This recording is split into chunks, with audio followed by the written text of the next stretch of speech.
Good afternoon. Bonjour, je vous souhaite une bonne après-midi. La séance est ouverte. Je m'appelle Sue Hopper Johnson. Je suis donc évêque en exercice dans la conférence de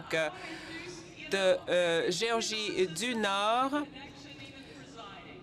Tout se fait dans la connexion et même la présidence de séance. Je voudrais remercier Dolores Winston et David Bard qui m'appuient aujourd'hui. Nous commençons notre séance d'aujourd'hui et je voudrais vous inviter à entreprendre ma pratique spirituelle préférée, que vous ne connaissez peut-être pas, mais quand ma fille était petite, elle a 22 ans maintenant, au début des années 2000, quand elle était encore très petite. Donc, tous les appareils électroniques avaient des socles. Et tous les matins, ma fille, venait sur mes genoux pour y rester environ 10 minutes.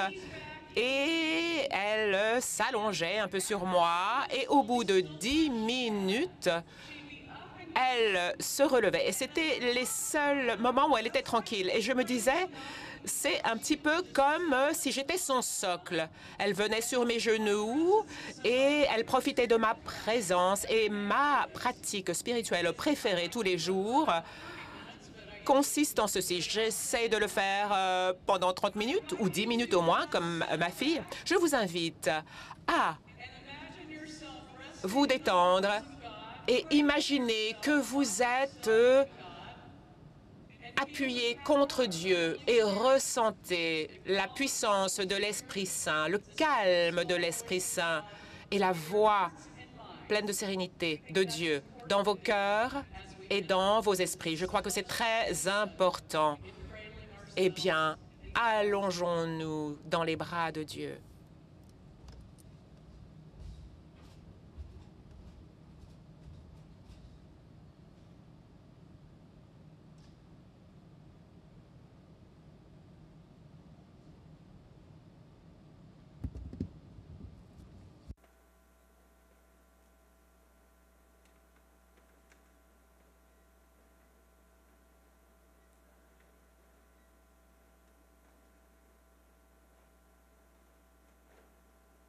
Oh God, as we bask in your presence, Éternel, nous sommes dans ta présence.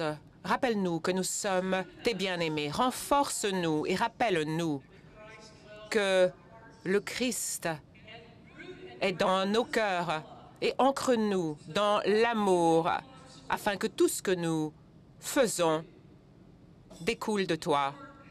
Ô Seigneur, aide-nous à avoir la puissance de comprendre ce qui est la profondeur, l'étendue de ton amour et aide-nous à connaître l'amour du Christ qui dépasse toute compréhension, que nous puissions être emplis, Éternel, de ta plénitude et que le travail que nous faisons puisse refléter l'amour que tu as pour nous et l'amour pour ceux que nous servons. Au nom de Jésus, nous prions. Amen. Le point de notre ordre du jour, c'est le rapport du 100e anniversaire de l'immeuble de l'Église méthodiste unie. Donc, nous donnons la parole au secrétaire par intérim d'Église et Société.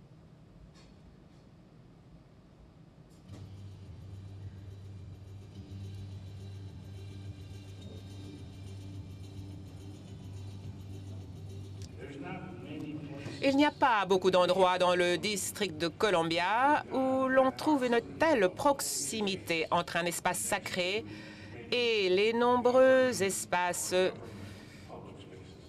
gouvernementaux publics.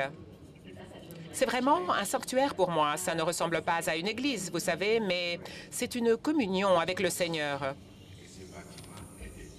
L'importance dans la vie sociale, dans la paix au Congo. Situé au centre du pouvoir mondial, l'immeuble de l'Église méthodiste unie a permis à diverses communautés religieuses de s'exprimer sur les questions morales du jour. En 1917, le docteur Clarence True Wilson, un méthodiste et fervent défenseur de la prohibition, repéra un terrain vague sur la colline du Capitole et il décida qu'il s'agissait d'un endroit idéal pour construire un nouveau bâtiment qui aurait une présence audacieuse. Et donc, Wilson fit appel à l'évêque McDowell pour qu'il soit témoin de l'emplacement sacré. C'est à ce moment que l'Église a décidé de se doter d'un espace et la plupart des dons consistaient en petites sommes de la part de diverses personnes laïques. La construction de ce bâtiment de 5 étages au 100 Maryland Avenue a débuté en 1922 et s'est achevé tout juste un an plus tard. Il est devenu le siège de l'Église épiscopale méthodiste et a été dédié au Conseil de tempérance, de prohibition et de morale publique. Ces préoccupations sociétales se retrouvent dans les travaux du mouvement de tempérance. Au fil des ans, donc, l'Église méthodiste unie a embrassé les préoccupations telles que le travail des enfants, les droits civils, l'économie environnementale. Cet héritage est perpétué par le travail des programmes prophétiques du Conseil général Église et Société. J'ai été invitée, je crois, en 2009. J'ai été nouvellement nommée et il y avait donc un programme pour les membres du clergé très intéressant.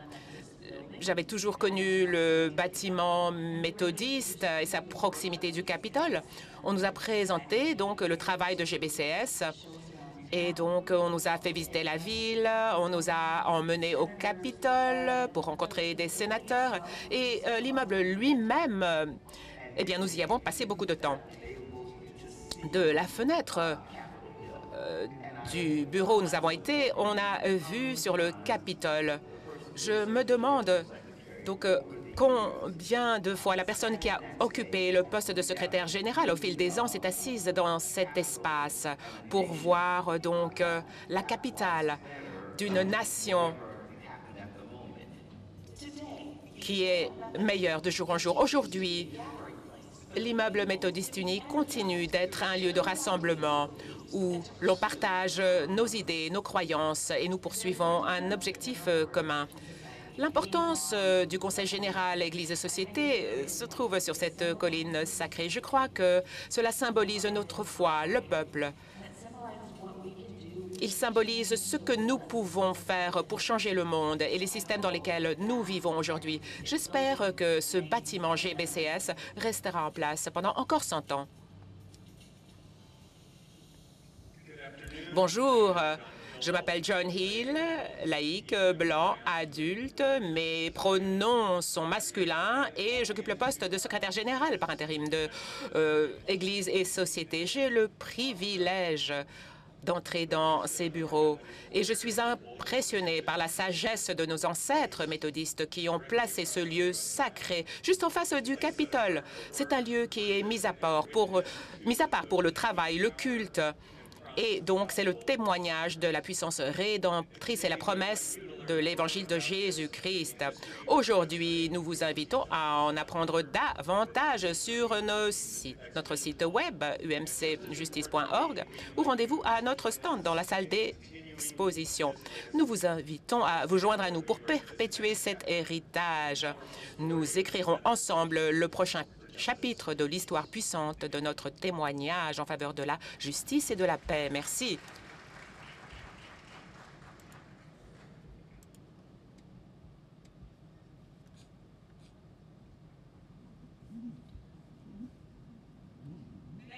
Merci pour ce rapport. Nous l'apprécions. Le point de l'ordre du jour suivant, donc, c'est un rapport concernant le 80e anniversaire du MCOR. Nous donnons la parole à Roland Fernandez, Molly McIntyre et à l'évêque Bickerton pour nous présenter leur rapport. Vous avez 10 minutes pour nous présenter votre rapport.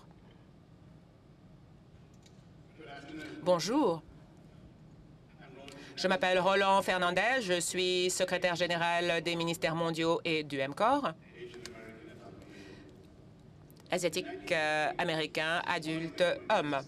En 1940 ans, 1940, cette Assemblée a pris une décision majeure, celle de créer une nouvelle organisation au secours pour les réfugiés de guerre en Asie et en Europe. Le Comité méthodiste sur le secours, les secours à l'étranger aujourd'hui, EMCOR, est un élément important des ministères mondiaux.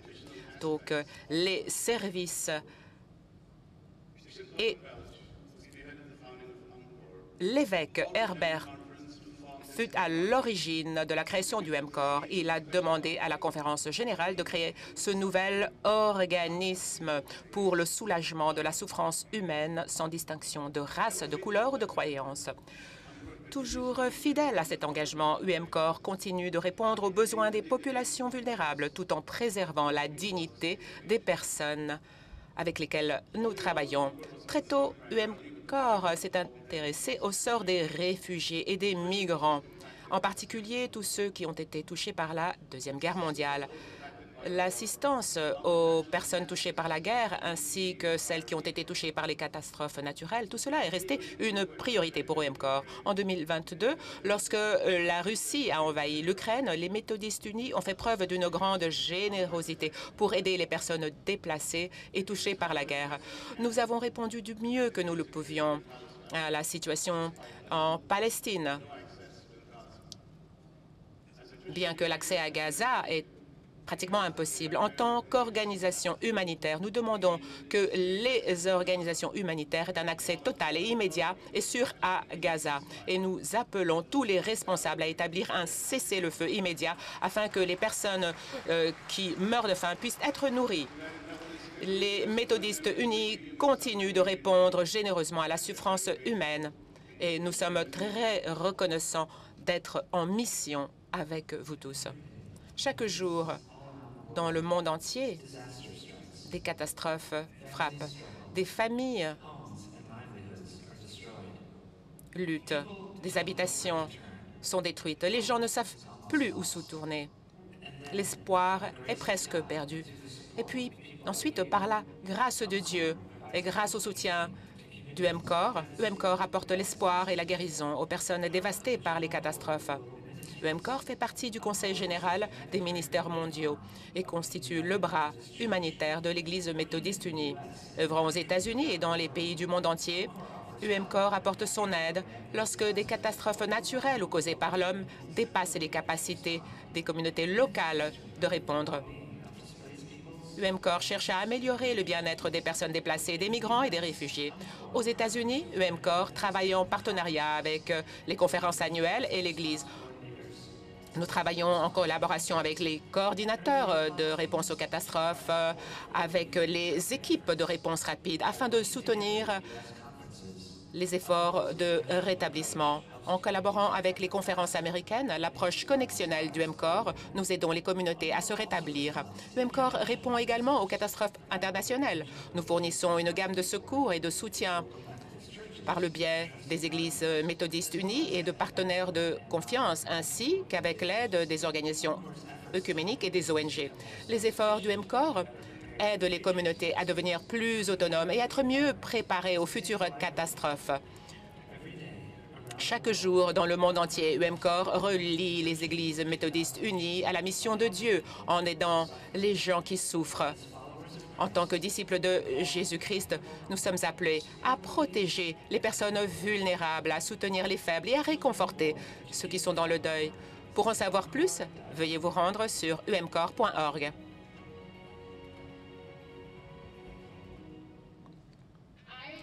Je m'appelle Molly McIntyre de la conférence annuelle de Floride. Je suis adulte, femme blanche. Je suis aussi membre du conseil d'administration des ministères mondiaux et du EMCOR. En tant qu'agence humanitaire et de développement de l'Église méthodiste unie, EMCOR travaille dans le cadre des ministères mondiaux pour transformer les personnes et les communautés de manière à favoriser le bien-être holistique. Les 4 composantes du travail du EMCOR sont l'aide en cas de catastrophe, l'aide aux migrants, la promotion de la durabilité environnementale et la promotion d'une agriculture pérenne. Il s'agit de fonctionner de façon holistique avec les programmes des ministères mondiaux tels que la santé mondiale, tout en visant à favoriser le bien-être de l'ensemble de la personne. Mais UMCOR ne se limite pas à envoyer de l'aide et UMCOR n'agit pas seul. UMCOR, c'est l'entraide dans les moments difficiles et les circonstances difficiles, par le biais de partenariats puissants. Le travail du UMCOR n'est possible que grâce au travail dévoué d'équipes épiscopales, des conférences annuelles, des églises méthodistes affiliées et d'autres partenaires sur le terrain. Ensemble, nous participons tous au travail du UMCOR. Dans cette vidéo, vous allez voir des partenaires formidables du UMCOR.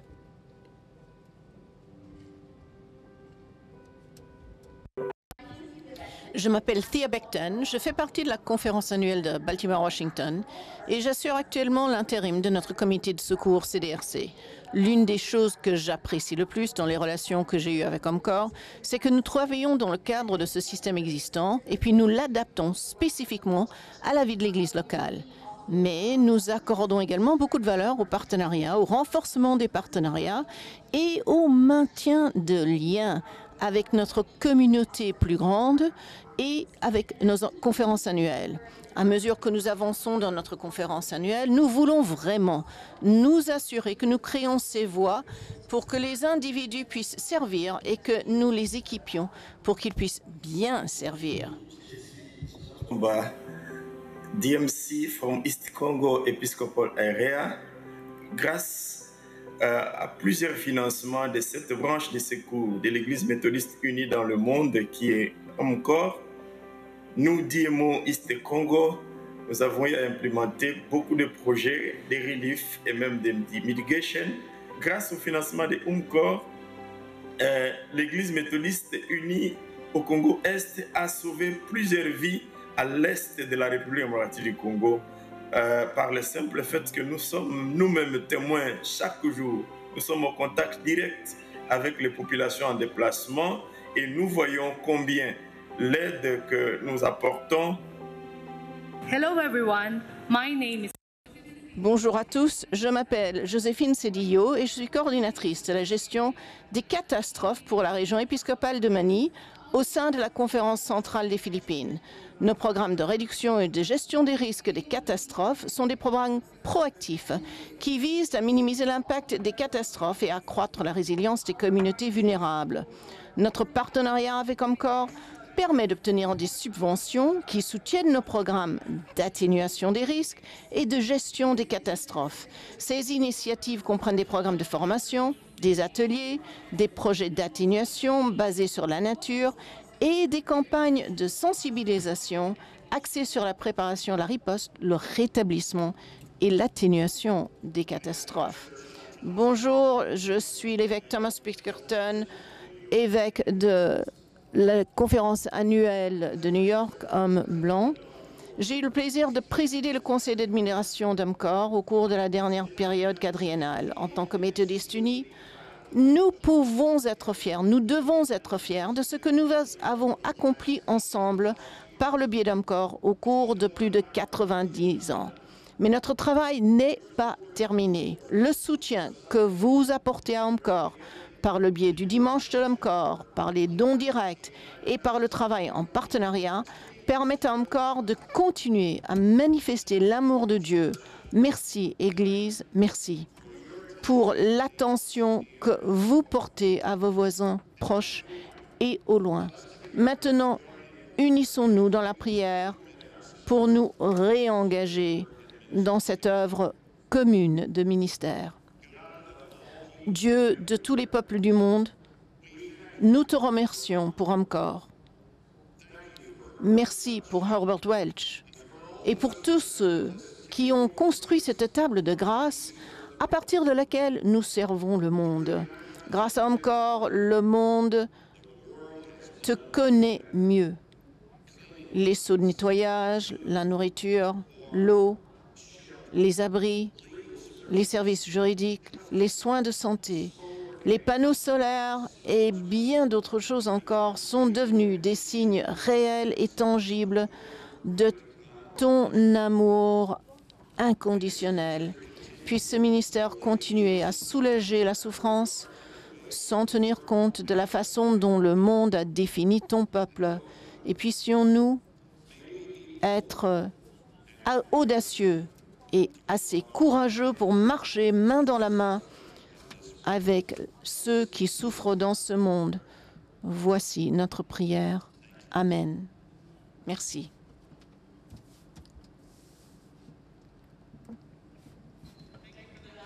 Merci de ce rapport.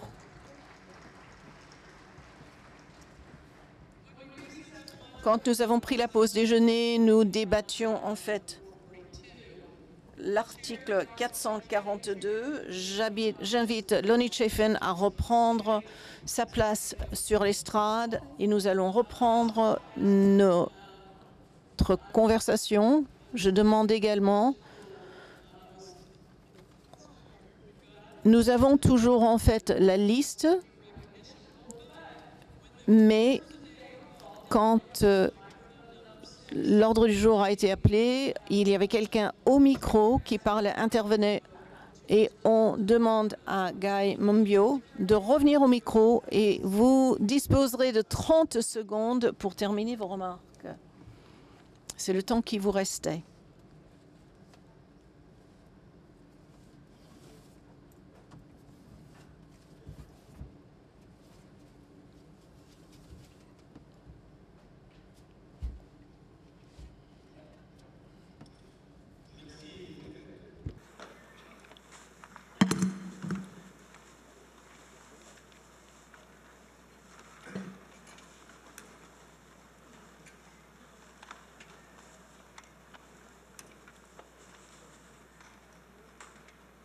Okay, go ahead. You have 30 seconds.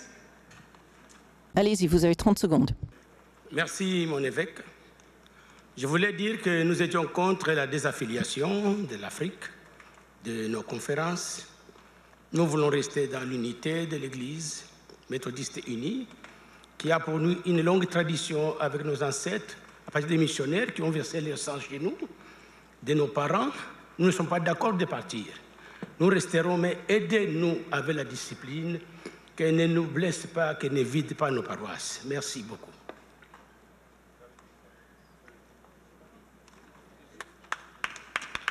If you hold your applause, thank you. Okay, at the time of the recess, we heard three. Nous avions entendu 3 discours contre et 2 pour. Pardon, j'ai inverti les chiffres là. Donc la parole est à quelqu'un qui veut intervenir contre.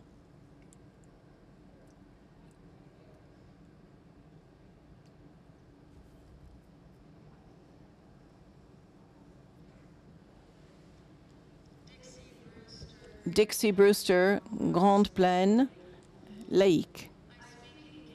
J'interviens contre.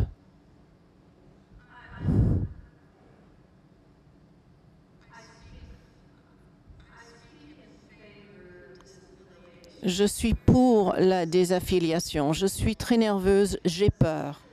Parce que je veux un endroit où nos églises ayant des valeurs traditionnelles, conservatrices, puissent partir pacifiquement. Je ne veux pas que nous soyons pris dans le système juridique. Je suis traditionnaliste et j'adore être méthodiste uni.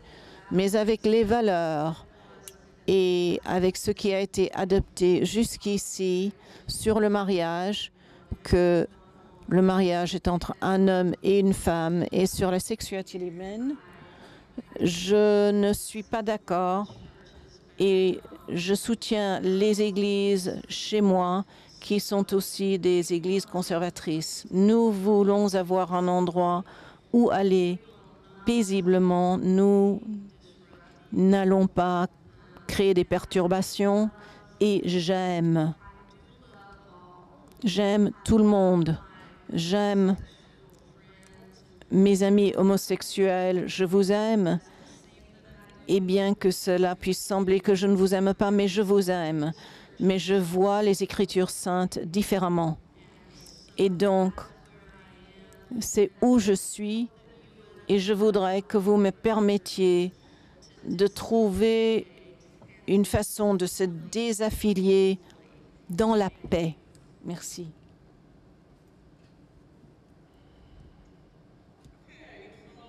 Nous avons respecté les règles de procédure, 3 discours pour, 3 contre, et bientôt nous irons à un vote automatique de la motion qui est devant l'Assemblée. Il y a 15% qui veulent intervenir pour, 5 qui veulent intervenir contre et personne qui ne désire faire un amendement. Avant de voter, il ne veut pas intervenir, on continue. Donc nous passons au vote. Il faut une majorité, donc il s'agit d'adopter l'article 442. Si vous êtes pour, vous faites le 1. Si vous êtes contre, vous faites le 2.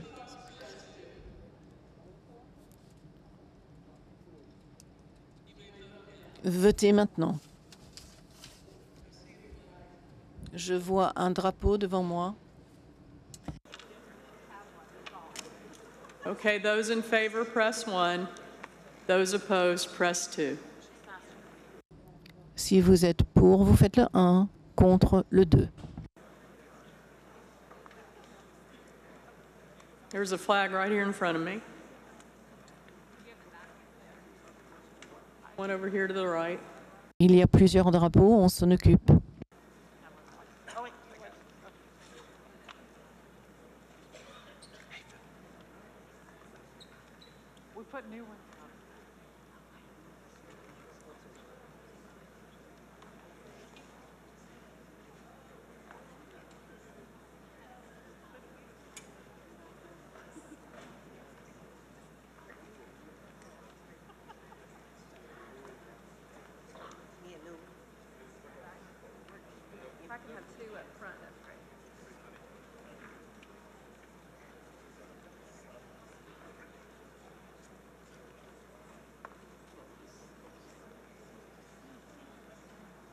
The vote is now closed. If you'll Le scrutin est fermé. Les résultats, 519 pour, 203 contre. Donc l'article 442 est adopté.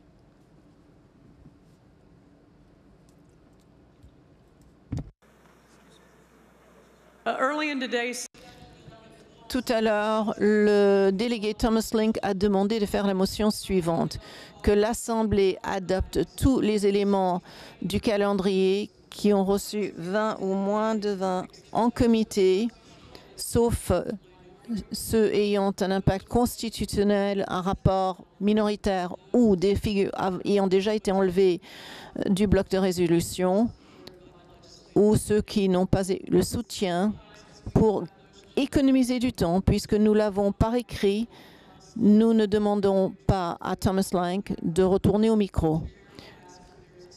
La présidente demande, y a-t-il un appui? La motion est appuyée. La motion est recevable et appuyée. Thomas Link, voulez-vous venir parler pour votre motion?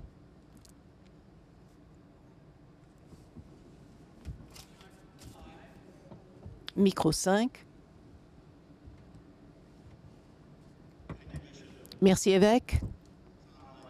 Thomas Link, diacre, conférence annuelle New Jersey, adulte, homme, blanc. J'espère que ça ne va pas compter 3 fois, comme je ne voulais être présent qu'une seule fois, pour les moniteurs, donc, un peu statistique. Je pense que si c'est une motion plutôt directe, simple, maintenant que nous avons eu le temps d'en parler, nous faisons un travail exceptionnel, mais notre rythme est un peu trop lent, comme nous l'avons entendu de la part du coordinateur. Il y a encore 60 pétitions dont nous devons nous occuper. Et si nous adoptons cette motion, ce chiffre se réduit de 50%. Cela nous permet de continuer à débattre les éléments qui sont les plus importants, où le discernement commun est important, où les votes étaient les plus étroits en comité. Je crois que c'est une façon de nous concentrer sur la tâche la plus importante. Dans la liste, ce tableau correspond à ma liste, sauf que il y a l'article 451 qui a été en fait traité avant la pause déjeuner. Et 442 que nous venons de conclure. Et 241 aussi. Non, pas le 241, je ne devrais pas écouter les voix à l'intérieur de ma tête. Mais je pense que cette motion permet une intendance fidèle de notre travail et du travail de nos comités. Donc je vous encourage à voter pour que vous puissiez prendre une décision informée. Je demande à Susan Brumbo, coordinatrice du calendrier de l'ordre du jour, de nous donner des infos supplémentaires. Vous m'avez un peu... J'allais vous dire de retirer ces éléments. Donc, pour être bien clair, dans l'ordre, vous biffez le 241, 442 et 451. Et je voulais également clarifier que je n'ai pas inclus le rapport du GCFA parce que ce sera traité vendredi.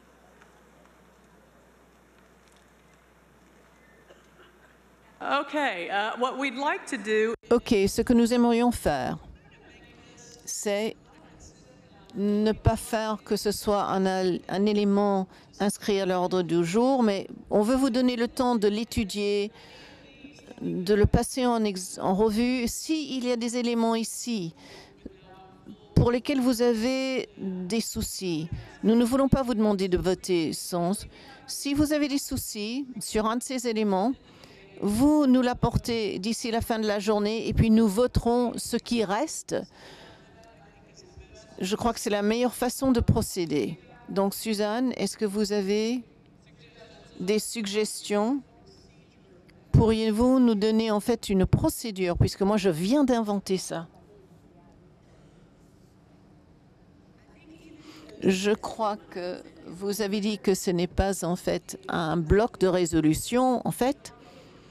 Combien de personnes voudriez-vous pouvoir dire qu'il faut les retirer de la liste? Procédons exactement comme un bloc, comme pour retirer un point à l'ordre du jour.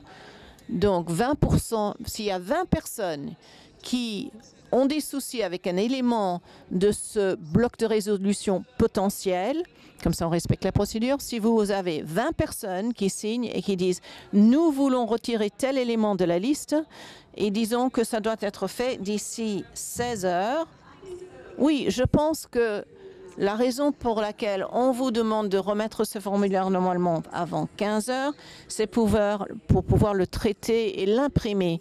Ça, c'est déjà imprimé dans le DCA, donc moi, je dirais plutôt à la fin de notre deuxième séance de cet après-midi.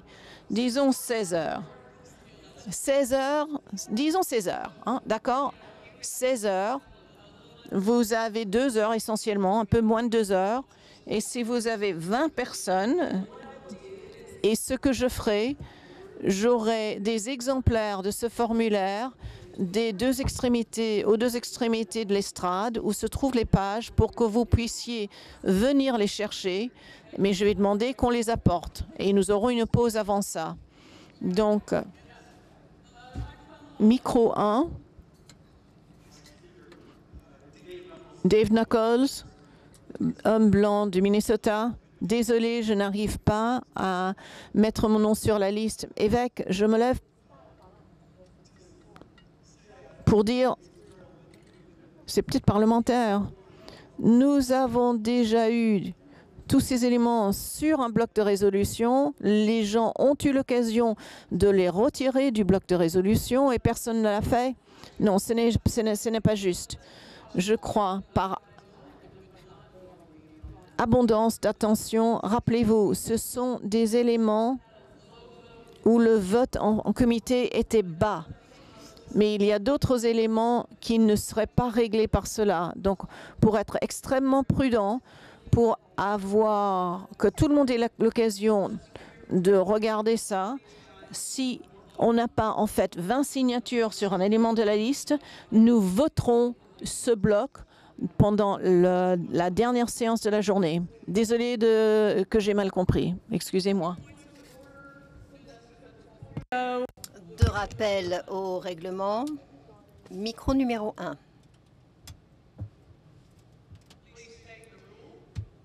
Nous vous demandons d'énoncer la règle pour laquelle vous parlez. Jessica Vistoria, laïque, Texas du Nord. Je voulais changer cela à en fait une demande d'information, une demande de renseignement. Est-ce que vous voulez que je... oui, non, j'ai besoin en fait que vous repartiez et que vous vous réenregistrez. Nous avons une autre personne au micro numéro 1 pour un rappel au règlement. Voilà, il arrive. Donc, c'est Chris Schleicher. Non. Micro numéro 6, Chris Schleicher. Non. Ah, Monsieur Gross est là. Allez-y, micro numéro 2. Merci. Grégory Gross, clergé, nord de l'Illinois. Je pense que nous avons une motion qui est déjà pour laquelle que nous devons traiter du délégué Link et nous devons nous occuper de cette motion, il me semble. Donc, la présidence a reporté cette motion jusqu'à la dernière séance du jour. Donc, c'est en fait dans les règles. Nous avons suivi les règles. Je demanderai à l'Assemblée d'approuver le report de la considération ou de l'examen de la motion de M. Lang jusqu'à la dernière séance de la journée. J.C. Lip, micro numéro 4.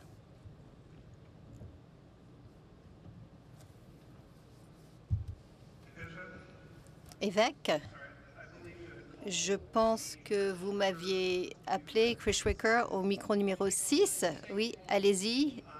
Énoncez ce que vous avez à dire. J'ai en fait une demande de renseignement en ce qui concerne toutes les pétitions dont nous avons parlé. Attendez une seconde. Je vais en fait demander d'abord le rappel au règlement au micro numéro 4. Jessie Lepp, laïque, grande plaine, blanche, non-binaire. En fait, j'ai 34 ans, donc je ne sais pas si je suis en fait une adulte ou une jeune adulte et une personne vivant avec un handicap. Et mon rappel au règlement porte sur la règle 33, les règles permanentes, peut-être la règle 34 également, et peut-être aussi la règle 27 dans la règle Robert en ce qui concerne la division d'une question, d'un vote. Nous sommes en train de créer un processus qui ne se trouve pas dans nos règles, sans avoir le consentement ou l'aval de l'Assemblée. Et donc, je pense que nous devrions... Il doit y avoir un vote que l'Assemblée, indiquant que l'Assemblée avalise ce processus de créer en fait un semi-bloc de résolution, en quelque sorte.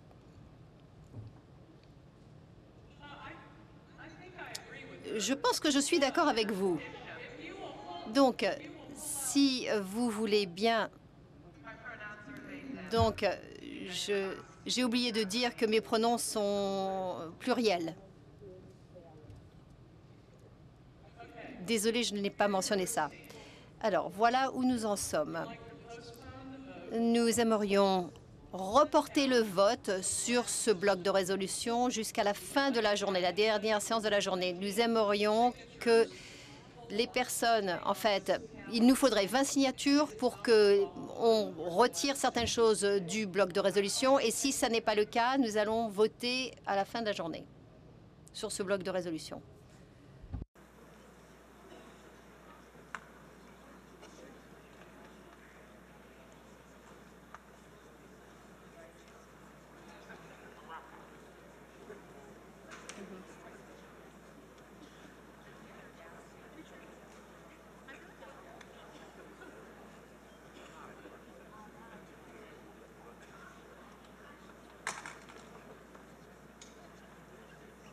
Good idea.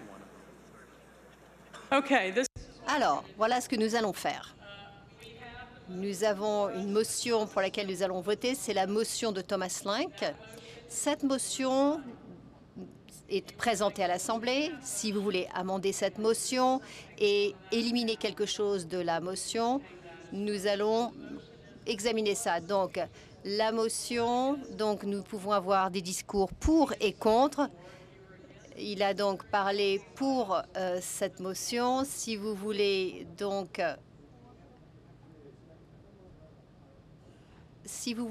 avoir des discours contre cette motion, alors nous allons entendre la motion tout d'abord. Merci évêque. La motion de Thomas Lynk. Je propose que l'Assemblée adopte tous les les items du calendrier qui ont reçu un maximum de 20 votes dans les comités, à l'exception de ceux qui ont un impact du point de vue constitutionnel, s'il y a un rapport minoritaire, ou ceux qui sont déjà éliminés du bloc de résolution.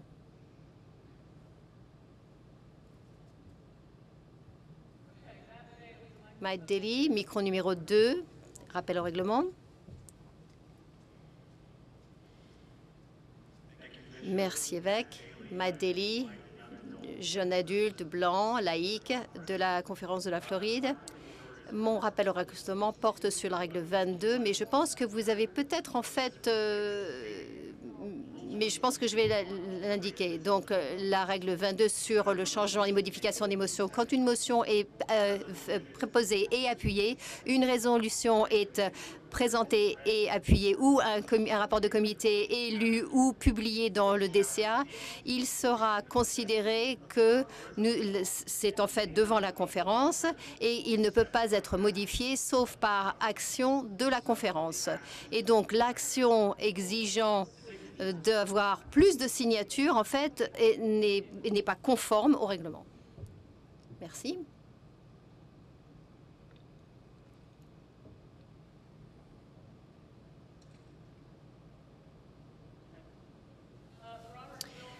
Robert Zollhaver, micro numéro 1.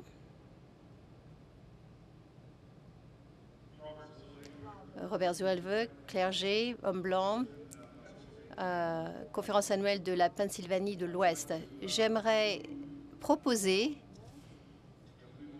de séparer le numéro 461, pétition 20357,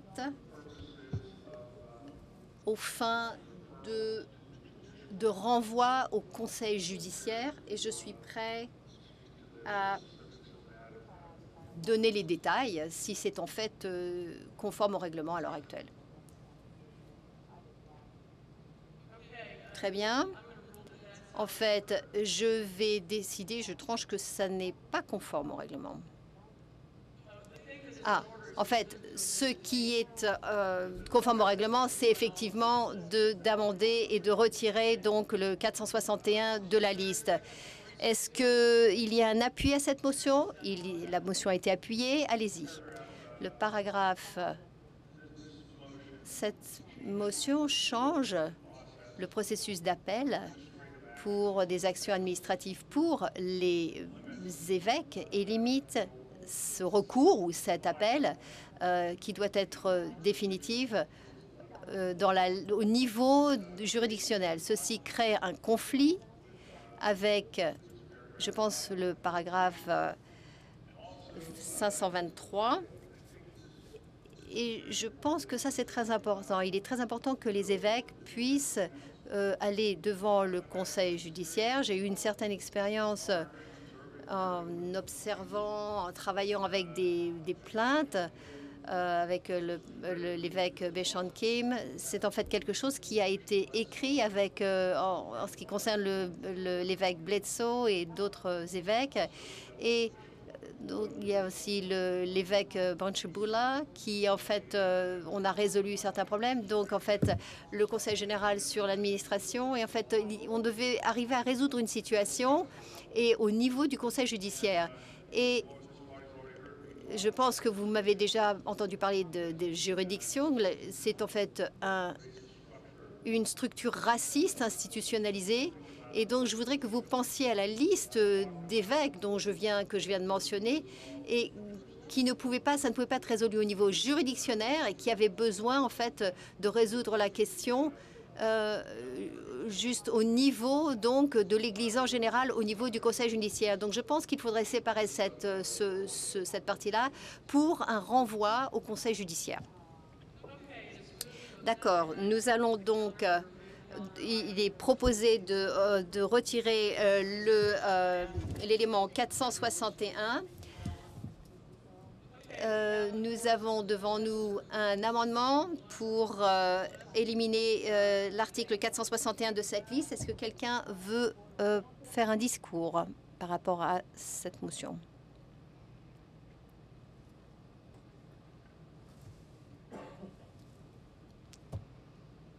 Très bien. John Stevens. Donc cette motion en instance ou en suspens n'est pas amendable. Si vous voulez en fait retirer quelque chose, un autre élément de la liste, on va attendre que celle-ci soit faite. J'attends que certaines personnes se présentent pour parler sur la motion de Robert Zillhaver d'éliminer donc l'article 461 de la liste. Lydia Munoz au micro numéro 5.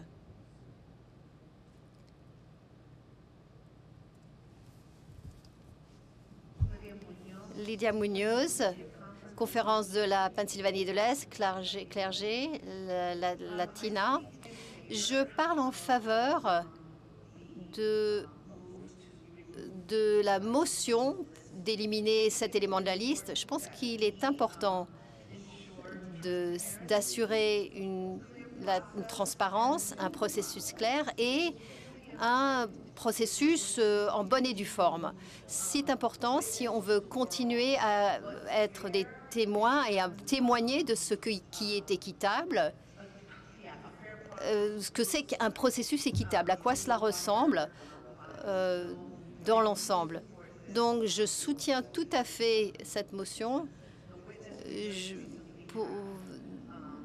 par le témoignage que nous avons eu en ce qui concerne les différents litiges. Personne d'autre dans la liste. Ah, il y a une personne sur la liste. Beverly Wilkes, micro numéro 4, qui va parler pour ou en faveur.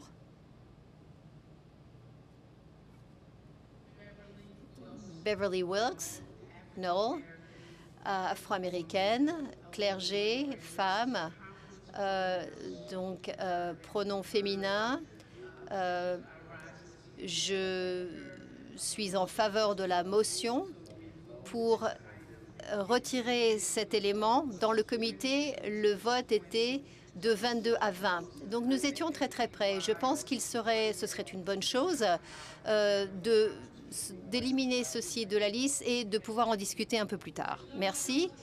Il n'y a personne d'autre sur la liste pour parler soit en faveur, soit contre l'amendement. Nous allons donc procéder au vote à l'amendement pour éliminer l'item 461 de la liste des éléments que nous avions devant nous. Sortez vos boîtiers de vote, s'il vous plaît.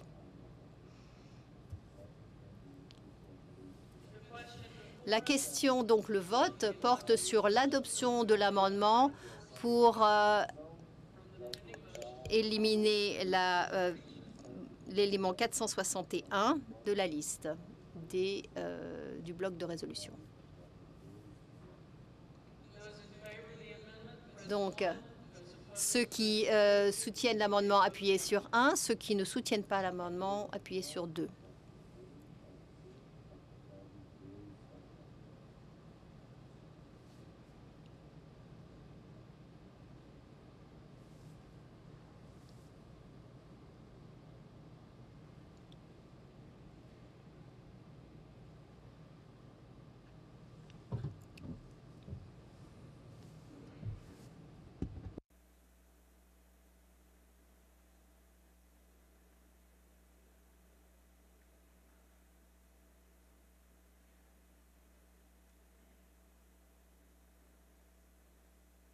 Okay, voting is closed. Le scrutin est clos. Nous allons voir les résultats. 537 oui, 171 non. La motion est adoptée et l'item numéro 461 du calendrier sera retiré de la liste et considéré, examiné séparément.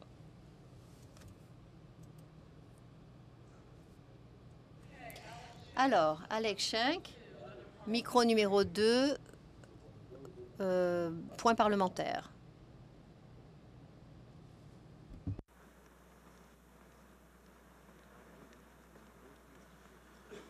Alex Schenck. Alex Schenck, clergé, conférence de la Floride, homme blanc, adulte. Alors, évêque, je voudrais proposer de reporter le vote sur cette motion et de permettre les personnes qui veulent enlever quoi que ce soit de cette liste de pétitions, donc 20 délégués, de signer ce formulaire et de l'amener sur le devant de la scène d'ici 16 heures. Et tous ceux qui seraient éliminés donc seraient éliminés et nous pourrions voter pour le restant des articles qui se trouvent sur cette liste avant la fin de la séance. La motion est appuyée. Est-ce que vous voulez expliquer? Je pense que ça va nous économiser du temps et ça nous permettrait d'entendre toutes les voix et qu'on n'ait pas besoin de passer en revue chaque pétition et de faire un amendement sur chaque pétition. D'accord?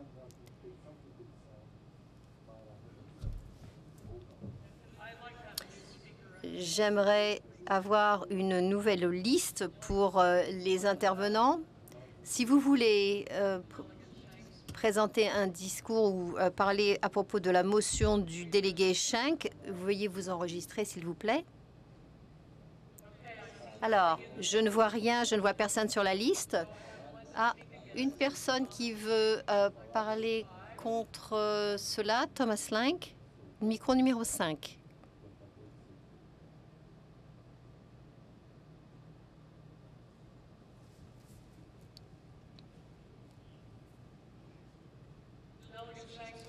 Délégué Schenck, si vous voulez bien nous le faire par écrit et nous le faire parvenir, merci. Tom Link, New Jersey, diacre, adulte, homme blanc. Je m'élève contre cet amendement parce que l'amendement a été créé pour qui portait sur les items du calendrier qui avaient reçu 20 votes ou moins. Au sein des comités, cet amendement permettrait à ces 20 d'être tout simplement de remettre ceci sur la liste. Et ça, c'est ce qu'on essaye effectivement d'éviter. Alors, peut-être s'il y avait 30, mais 20, c'est en fait quelque chose qui va à l'encontre de l'objectif.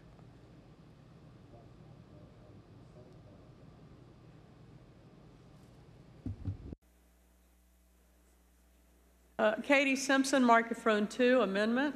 Katie Simpson, micro numéro 2, amendement. Donc, c'est la motion de reporter. C'est ce sur quoi nous parlons. Donc, c'est une motion pour amender cela. Katie McKay Simpson, conférence annuelle de la Louisiane, cisgenre, femme, clergé. J'aimerais proposer d'amender de... Est-ce que c'est en fait accepté par le règlement? Est-ce que c'est recevable? Indiquez-nous votre motion. Alors, j'aimerais amender ou proposer d'amender que le seuil pour la liste que nous venons de recevoir, que ce soit considéré pour toutes les pétitions, soit en fait 17 votes et 17 votes au maximum. Et la raison pour laquelle je propose ceci... Attendez, arrêtez-vous là. On a besoin d'une seconde. On a besoin d'un appui. Oui, d'accord, c'est appuyé, donc allez-y. Alors, je pense que certaines des pétitions en question portent sur le seuil de 17. Ça économiserait du temps et c'est un processus un petit peu plus compliqué que nous avons à l'heure actuelle. Donc, nous avons l'amendement. Si vous voulez bien effacer la liste, nous allons maintenant recevoir des discours en faveur ou contre cet amendement dont nous avons besoin par écrit. Donc, au lieu de 20 votes, 17 votes ou moins. Donc, la liste est ouverte sur l'amendement, c'est-à-dire de Frédéric Brewington. Rappel au règlement.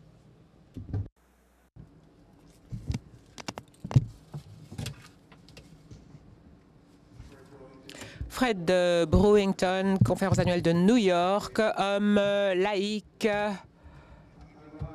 hétéro, et je prends la parole pour un rappel au règlement. Je ne crois pas que nous soyons conformes aux règles 40 et 41. Il semblerait que la motion qui a été proposée initialement, ainsi que les amendements, portent sur des changements. Et il s'agirait de suspension de nos règles actuelles. Si c'est le cas, la demande de motion, la proposition de suspendre les règles 40 et 41, eh bien, cette motion n'a pas été faite à l'Assemblée qui exigerait un vote à la majorité des 2 tiers.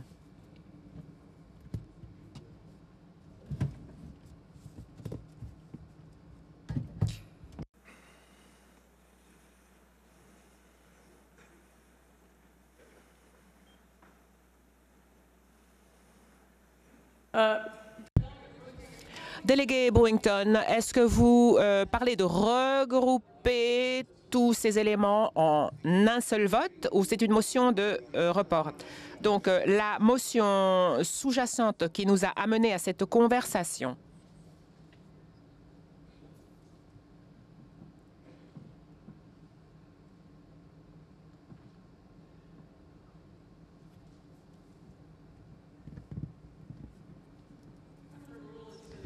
Je vais statuer que c'est recevable et nous allons poursuivre avec la motion de report. Donc, dans la liste, nous avons des demandes de prise de parole sur l'amendement relatif à la motion de report. Je vous invite donc à vous inscrire sur cette liste et l'équipe technique est invitée à ouvrir cette liste-là.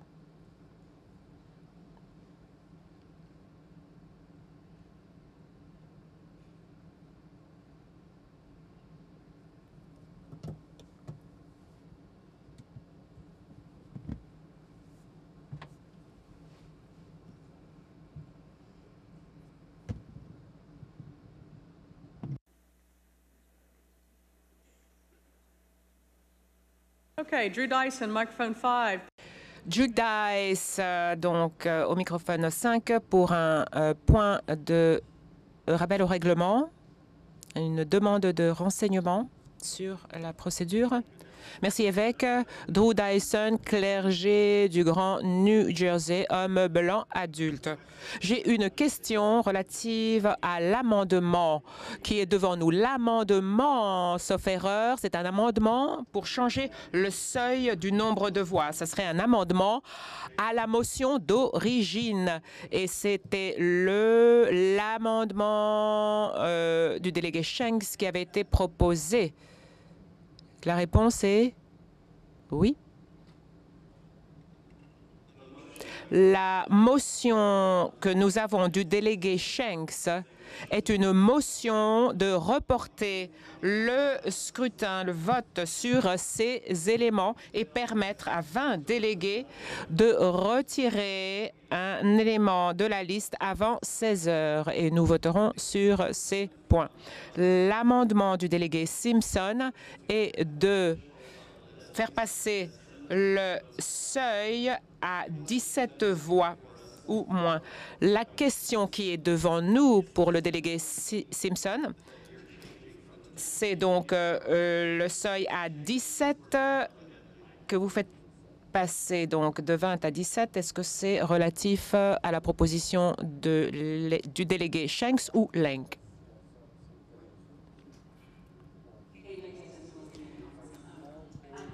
Donc, Katie, je souhaite que ce soit une motion de substitution à l'amendement du délégué Shanks. Ça n'est pas recevable, donc je nous ramène à la motion Shanks de report. Veuillez effacer la liste. Nous allons ouvrir une nouvelle liste.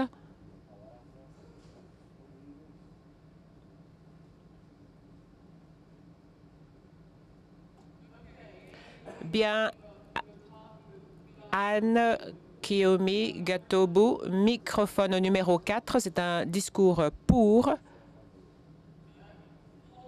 Attendez quelques instants. Ian Reola, donc il y a un point de rappel au règlement, microphone numéro 5.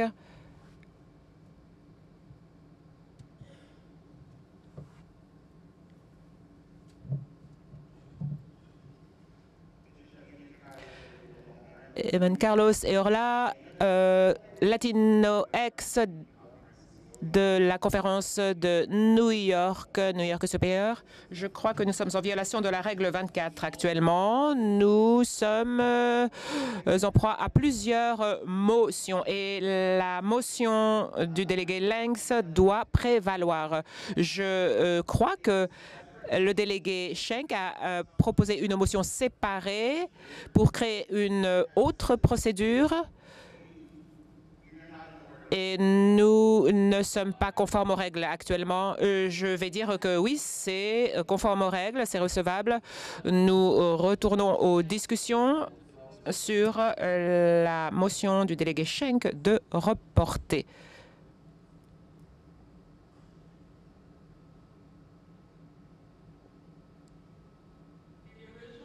La motion d'origine, c'est la motion de Thomas Lenks.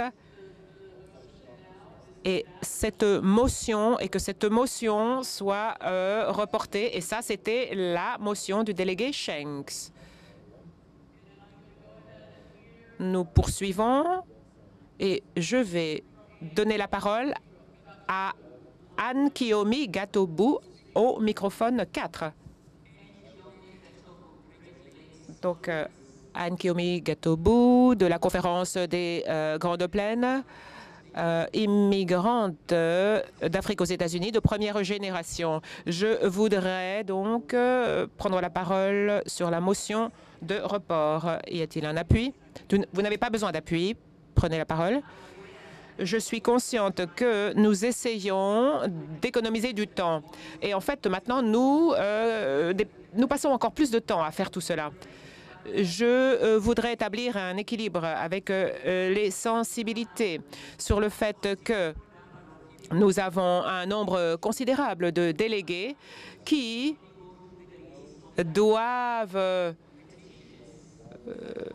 passer en revue toute la liste des pétitions, mais qui doivent aussi traduire tout cela dans les différentes langues, les lire dans différentes langues et comprendre tout cela. Donc, voter à ce stade serait un vote aveugle. Donc, je suis pour la motion de report afin de donner aux gens le temps de bien lire les textes et de recueillir les 20 signatures nécessaires. Merci. Merci. Je ne vois pas de demande de prise de parole pour ou contre dans la liste. La motion de clore le débat est proposée. Microphone numéro 5.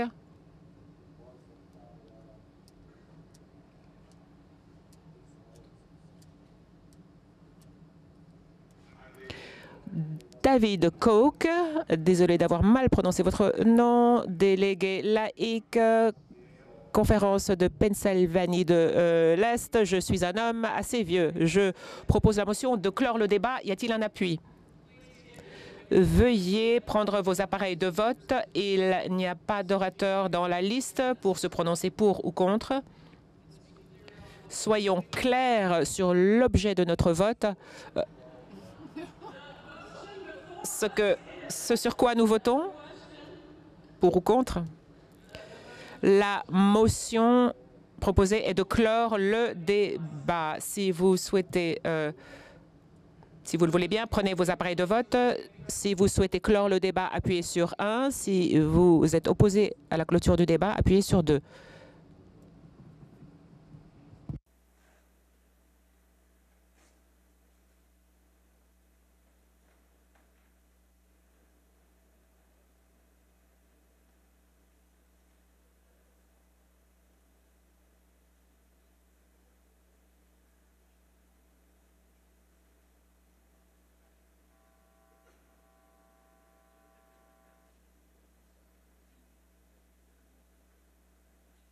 Okay.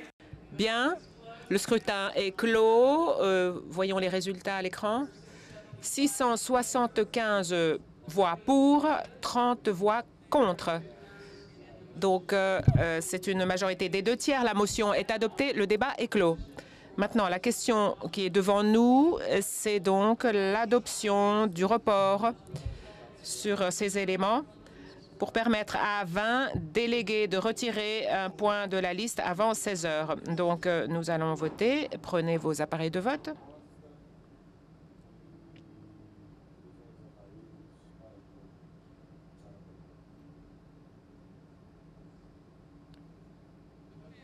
Bien. Si vous êtes en faveur, veuillez appuyer sur 1. Si vous êtes contre, appuyez sur 2. Le scrutin est ouvert.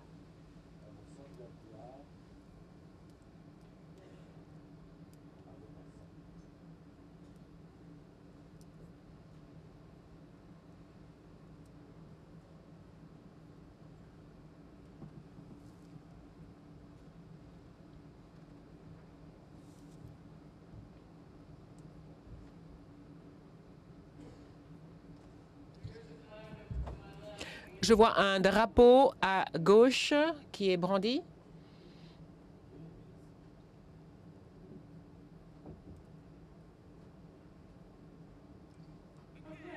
Bien, je ferme le scrutin. À ce stade, je demande que les résultats soient affichés. 529 voix pour, 182 voix contre. Donc, la motion est adoptée. Et la motion est donc reportée. La présidence donne la parole au secrétaire de la conférence générale, Gary Graves, pour nous donner des instructions. Merci. Donc, le processus pour permettre à ces noms d'être pris en compte, tout d'abord, il faut que ce soit des délégués siégeants. Si ce sont des suppléants, il faut que les suppléants soient siégeants au moment de la signature du formulaire. Donc, le formulaire est disponible de votre côté gauche, de notre côté droit. Donc, en bas de l'estrade, ces formulaires sont disponibles à votre disposition et vous les retournerez au même endroit.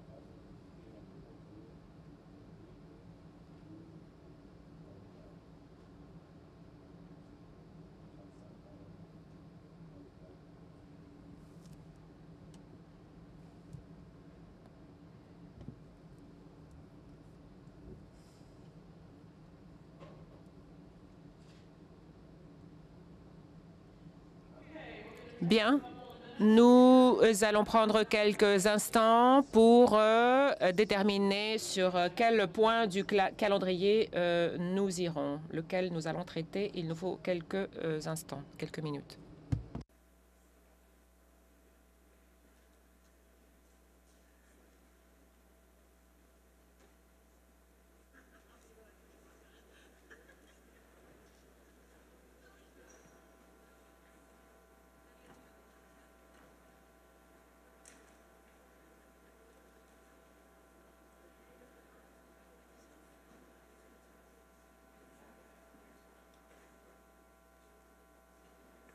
Okay, please take your seats. Veuillez reprendre vos places, s'il vous plaît.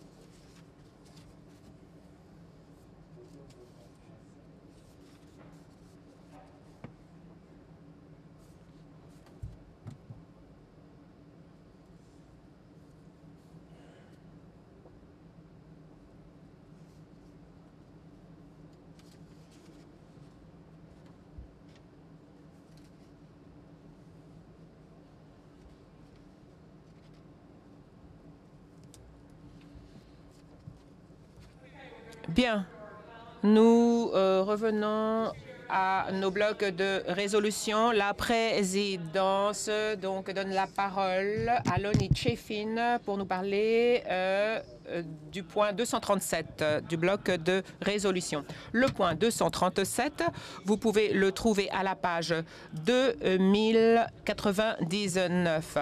Il s'agit de la pétition 20027. Donc, je voudrais attirer votre attention sur le point 237 et le texte que vous y trouvez remplace totalement le texte de la pétition d'origine. Nous votons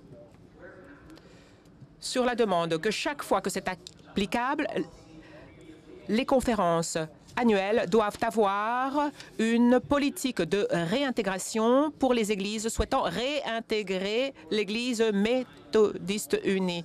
Chaque conférence annuelle aura la possibilité d'élaborer son propre processus pour recevoir les demandes de la part des églises qui se sont désaffiliées, qui se sont retirées. Donc, il n'y a pas d'obligation d'accepter ces églises. Elles peuvent établir les normes qu'elles souhaitent pour permettre à ces églises d'être réintégrées. Le comité reconnaît le fait qu'il y a une diversité de droits nationaux. Donc, aucune pétition ne pourrait englober tous les différents contextes et tous les droits nationaux. Et donc, chaque conférence annuelle doit créer ses propres normes. Il peut s'agir de normes pratiques, de normes financières, mais les conférences annuelles peuvent aussi choisir de tenir compte de l'éthos méthodiste. Nous savons que le terme de retrait décrit un processus, mais il n'y a pas de description du terme de retrait dans la discipline. Nous savons que beaucoup de douleurs, de sentiments de douleur sont survenus en raison des désaffiliations, mais il y a donc cette alliance que nous avons. Nous devons donc, dans la foi, accueillir les personnes qui le souhaitent, et cela conformément à l'évangile de Jésus-Christ. Nous devons incarner la foi, l'espoir, afin que les personnes concernées puissent donc transmettre l'amour dans le monde. Tout cela, nous l'avons dit, et nous avions cela à cœur. Et en dépit de la douleur, nos cœurs sont ouverts pour la reconnexion et la réaffiliation. Soyons un peuple de grâce. J'espère que vous soutiendrez donc l'habilitation des conférences annuelles pour élaborer les politiques relatives à la réaffiliation. Je propose l'acceptation de cette pétition amendée. Eh bien, je vous demande d'effacer la liste et maintenant, la question porte sur l'adoption du point 237 au calendrier. Si vous souhaitez vous prononcer sur cette motion, vous pouvez vous inscrire sur la liste maintenant. Donc, il s'agit de la réintégration des églises désaffiliées. Matt Daly au microphone 2, c'est un discours pour.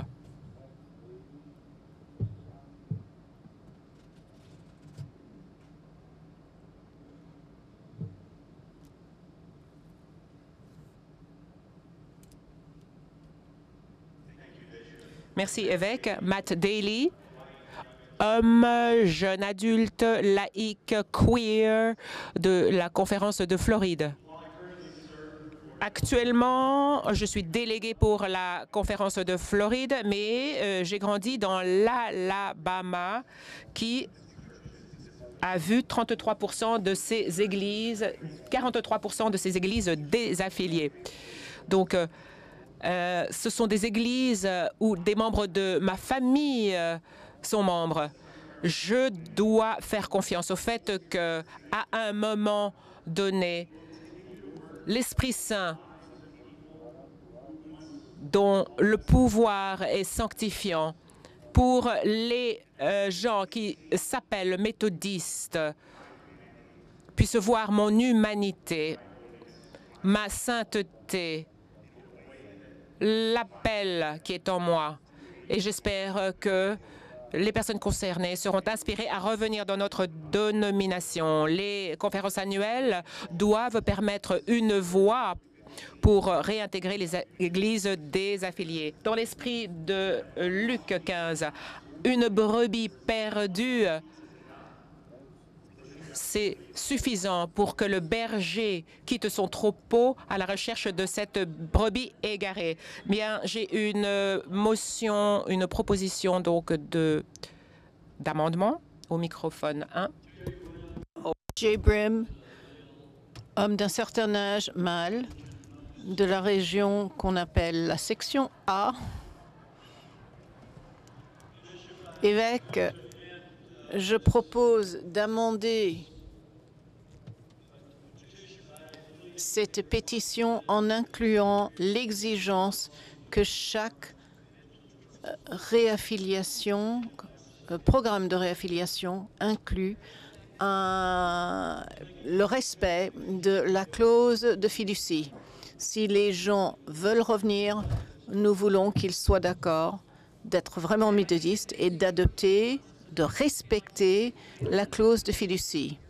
Si vous voulez intervenir sur l'amendement, je vous prie de vous inscrire sur la liste.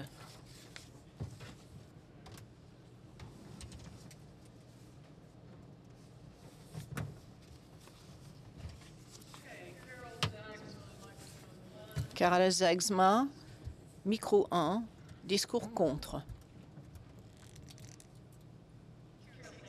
Carla Zagsma, clergé de Minnesota, femme blanche, gay. J'interviens contre cet amendement. Ayant été membre du comité législatif d'où provient ce document, la raison pour cela, c'est que la pétition demande à la conférence annuelle d'avoir un processus. Il y a beaucoup de choses qui identifient les congrégations comme étant méthodistes unies. Et ce n'est pas uniquement la clause de fiducie qui fait cela. Nous voulions donc qu'il y ait un processus sans prescrire pour chaque conférence annuelle quel serait ce processus. Et je crois que si vous regardez le langage qui est présenté, il s'agit de la création d'un processus par chaque conférence annuelle. Donc, je m'oppose à l'amendement tel qu'énoncé. Christ dit, rappel au règlement.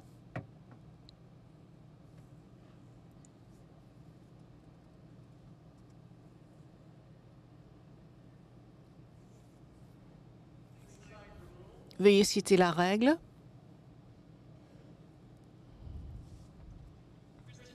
Krista Didi, Wisconsin, clergé, femme blanche, adulte. Je me lève pour attirer à la règle 23,8 qui se trouve à la ligne 886, numéro 2. Dans notre section visiteurs, nous avons un membre de notre clergé et la communauté dans laquelle elle travaille, à Montarob, dans le Wisconsin, il y a eu un attentat armé où son enfant est à l'école. Et donc, on demande un moment pour prier pour la menace qui est entre nous aujourd'hui. Je vous invite à offrir cette prière, vous. Je ferai ça volontiers. Unissons nos cœurs. Seigneur, c'est un moment dans le temps dont nous avons tous peur quand on obtient cette nouvelle par un SMS ou par d'autres communications, des moments qui font tellement peur, qui ont un impact sur nos enfants et sur nos communautés, avec un impact si profond. Nous élevons vers toi, Becky, et l'Académie de Montarob et tous ceux qui ont été impactés par la violence des armes à feu, non seulement aux États-Unis, mais de par le monde. Nous te demandons d'être avec les premiers répondants et tous ceux qui répondent dans ce moment de besoin pour qu'ils puissent sentir ta présence, que bien qu'ils s'aventurent dans le danger, qu'ils sachent que tu es avec eux. Aide-nous, Seigneur, à être des gens qui apportent la paix dans ce monde. En ton nom, Seigneur, nous prions. Amen. Lindsay Drake, microphone. Lindsay Drake, numéro 5, discours contre. Micro 5, discours contre. Lindsay Drake, laïque, IOA, adulte, femme. Je veux intervenir contre cet amendement parce que j'ai cette même idée que mon amie Carole. Je veux que nous soyons très clairs. Quand nous avons créé cette pétition, on n'imposait pas de prescription. L'essentiel ici, c'est la grâce. L'essentiel, c'est la grâce parce que nous avons tous ressenti la douleur des désaffiliations. Et parfois, ce qui manquait de ceux qui se désaffiliaient, de ce qui menait la désaffiliation, ce qui manquait, c'était la grâce. Donc, je ne veux pas qu'on place des éléments obligatoires dans cet élément de législation, parce que si nous faisons cela, je crains que nous perdrons cet esprit de grâce. Merci. Il n'y a personne qui intervient pour. Nous avons plusieurs motions pour clore le débat. Je passe la parole au micro 3 pour une telle motion.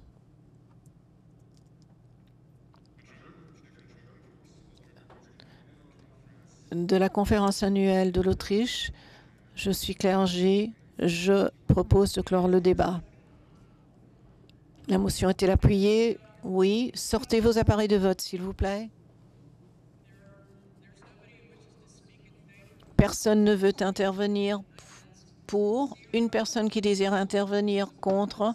Personne ne veut amender. La motion pour clore le débat existe un vote aux 2/3 et nous passons maintenant au vote.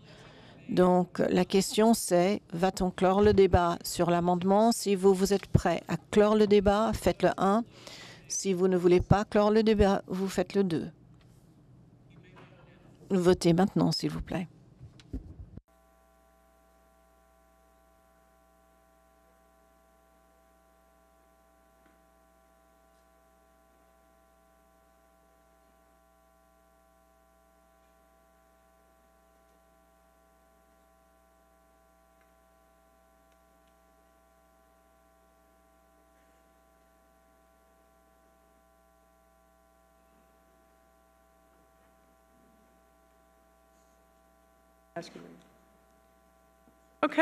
Bien.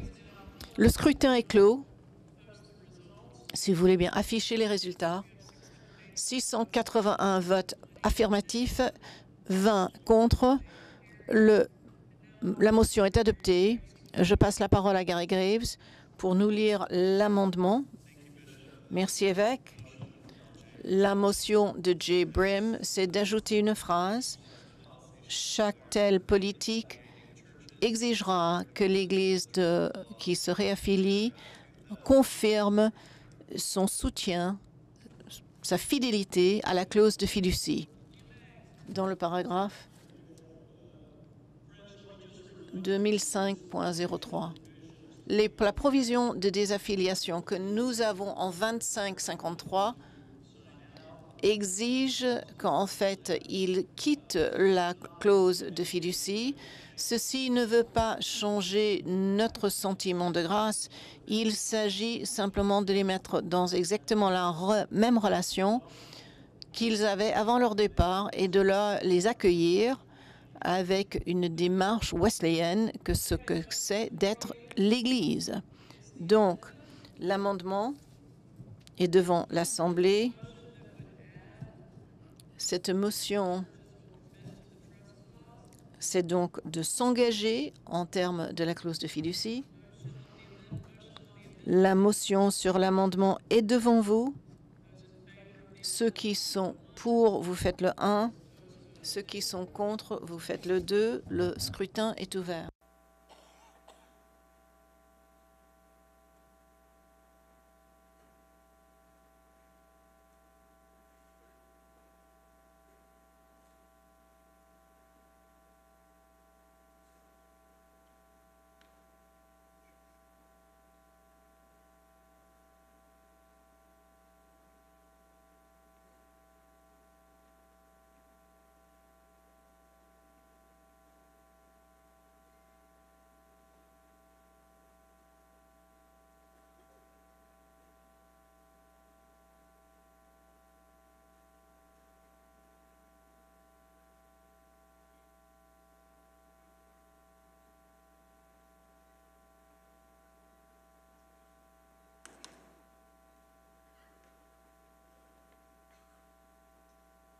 Okay, the vote is now closed. Le scrutin est clos. Les résultats, s'il vous plaît. 386 votes affirmatifs, 304 contre. Et donc, la motion d'amendement a été adoptée. Nous retournons donc à la motion principale. Donc, c'est l'élément 237 et nous retournons à la liste sur la motion principale. Je vais vous demander, en fait, puisqu'il y a un amendement, de créer une nouvelle liste si vous voulez intervenir sur la pétition telle qu'amendée.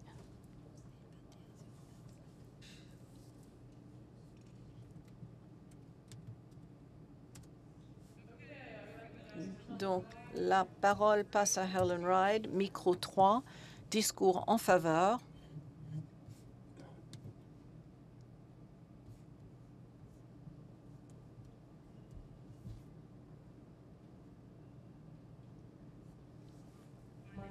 Je m'appelle Helen Ride, laïque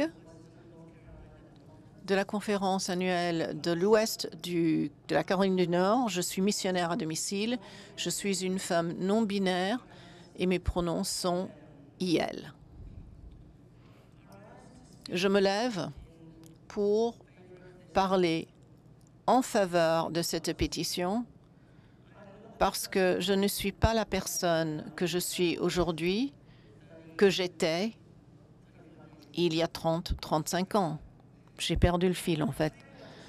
Mais je dis ça parce que mon cœur a été changé sur qui je suis et comment moi j'existe dans le monde. Mais si vous m'aviez dit ça il y a 30 ou 35 ans, que mon cœur serait changé, je vous aurais dit non. Non, non, ça ne va pas se passer. Mon cœur ne va pas changer parce que je suis sûre de ce que la Bible me dit sur qui je suis. Mais j'ai écouté Dieu. J'ai écouté les gens qui me disaient que l'image de Dieu était en moi, tant en moi que dans les gens qui sont hétérosexuels ou cisgenres. Et donc, je pense que nous devons laisser la porte ouverte. Vous savez,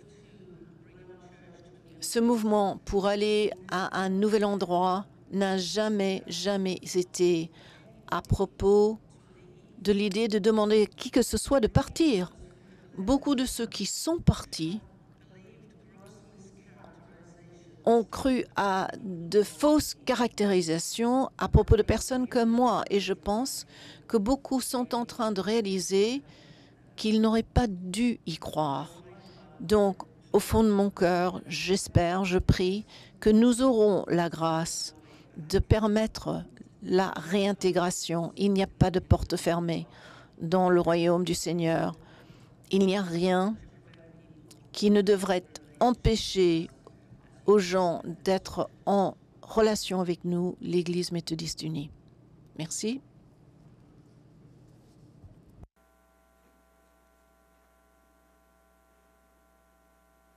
Thank you. Merci. La parole passe au micro 5, Byron Thomas, discours contre. Byron Thomas, clergé, Géorgie du Nord. Je crois en la grâce. Mais un des éléments essentiels de la foi wesleyenne, c'est la prise de responsabilité.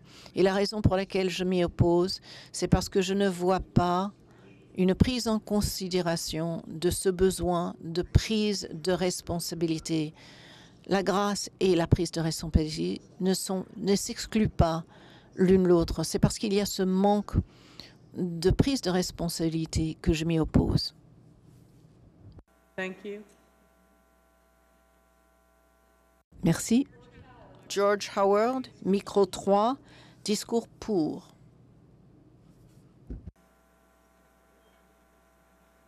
Thank you, Bishop.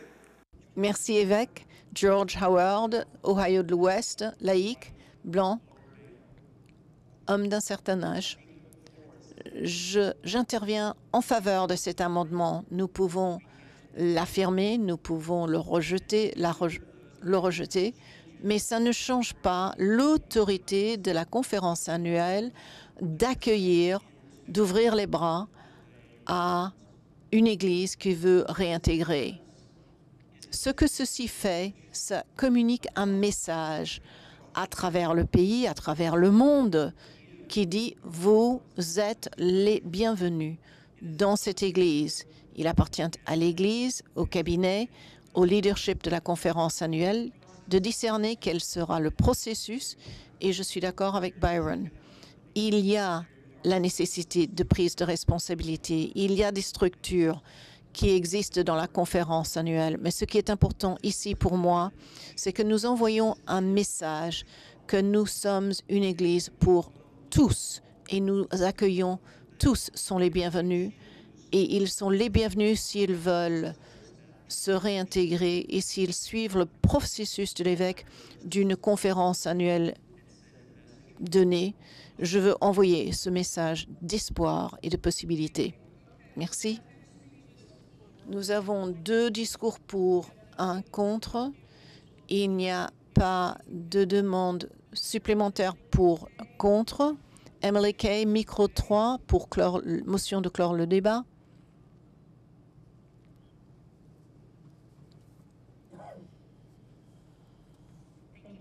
Merci, évêque.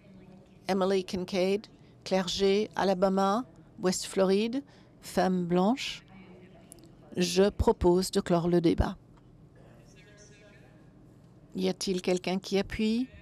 La motion est recevable et appuyée.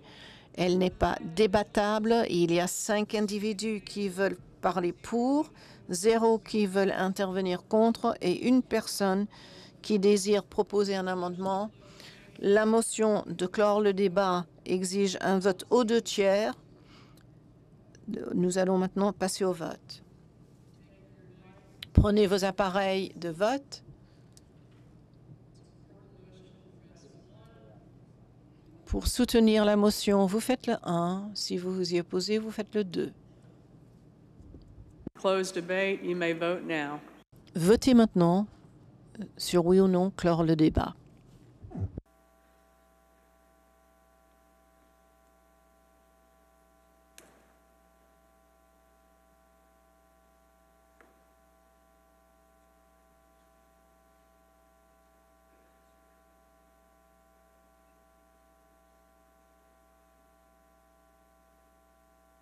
Okay, voting is now closed. Le scrutin est clos. Si vous pouvez afficher les résultats. 674 pour, 34 contre. Donc, les 2/3. Du côté affirmatif, la motion est adoptée. Le débat est clos. Yes, please. Thank you. Vous allez faire des... Merci de la richesse de cette conversation. Je ne sais pas s'il y aura des églises qui vont vouloir se réintégrer rapidement. Je crois qu'il y aura un processus de reconnaissance mutuelle, un processus d'entente de comment cela s'est passé, un processus de confiance qui doit être réétabli. Nous faisons confiance aux conférences annuelles qui permettent de créer des processus qui tiendront compte de cette reconnaissance. Nous espérons que vous allez appuyer ce processus et pour que au cas où il y aurait des demandes de réintégration. Nous vous prions de supporter, de soutenir la motion. Il faut un vote à la majorité, donc c'est l'adoption de l'article 237 tel qu'amendé. Si vous êtes pour, vous faites le 1. Si vous êtes contre, vous faites le 2. Votez maintenant, s'il vous plaît.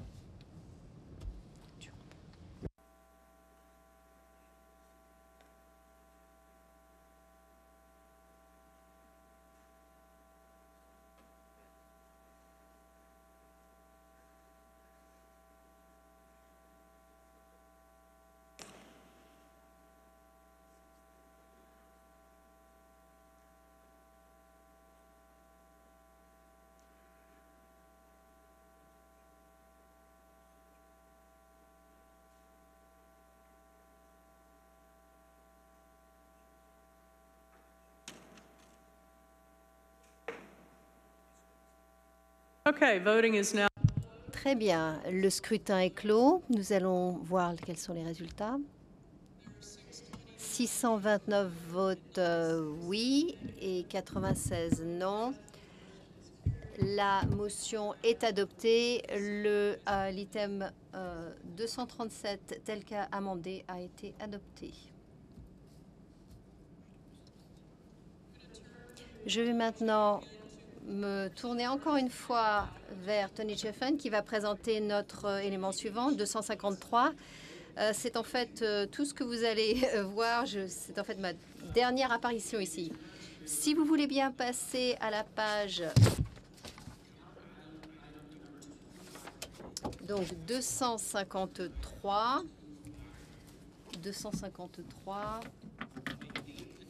Sur les 8 pétitions pour la régionalisation mondiale, nous avons adopté 7.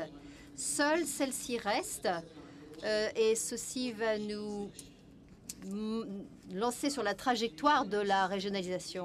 Donc, nous avions fait certains amendements à cette pétition telle qu'elle avait été présentée qui nettoie un petit peu le libellé. Et nous préconisons l'ajout du mot « ou central » à 2 endroits. Et ce serait donc régional ou conférence régionale ou centrale. Et cela assure que la présence des conférences régionales et centrales à partir du moment où, bien sûr, nous aurions une régionalisation. La pétition dans son ensemble ajoute un comité américain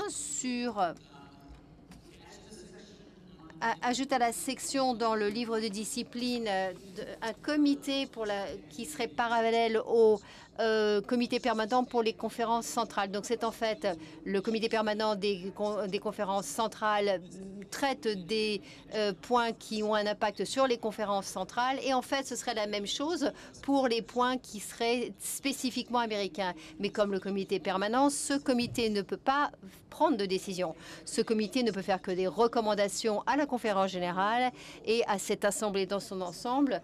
C'est cette assemblée qui décidera bien sûr si on adoptera les pétitions ou non. Donc c'est en fait c'est un espace pour que les États-Unis, uniquement les États-Unis, puissent amener des recommandations à toute l'Assemblée et à savoir comment procéder. Donc nous vous demandons de soutenir cette pétition telle qu'amendée et c'est en fait le dernier acte en vue de la régionalisation. Merci. Donc la motion est proposée d'adopter l'item du calendrier 253. Vous pouvez maintenant vous enregistrer pour discuter. Y a-t-il une discussion?